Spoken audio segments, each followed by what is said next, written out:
my fire roasted Salsa Verde. Let's start with an instant fire starter. Get it going with a torch and put a full chimney of lump charcoal on there. Dump that chimney in between two logs and get that fire going. Next step, we oil the veggies, mix up a little taco tilly thyme and salt, and sprinkle generously. Give it a quick mix.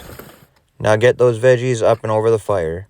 Make sure you give yourself enough height so that you don't burn them and you actually roast them. Take a look at these tomatillos. They're getting soft, squishy, juices are starting to run out of them. These things are ready.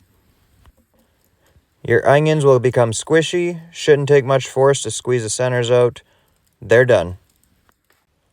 Let's get ready to emulsify everything. Let's get those tomatillos in there, some onions. Don't forget about those jalapenos.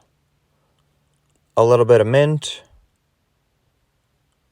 some lime juice, and a little salt.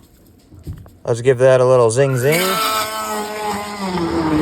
I didn't forget the garlic, you forgot the garlic.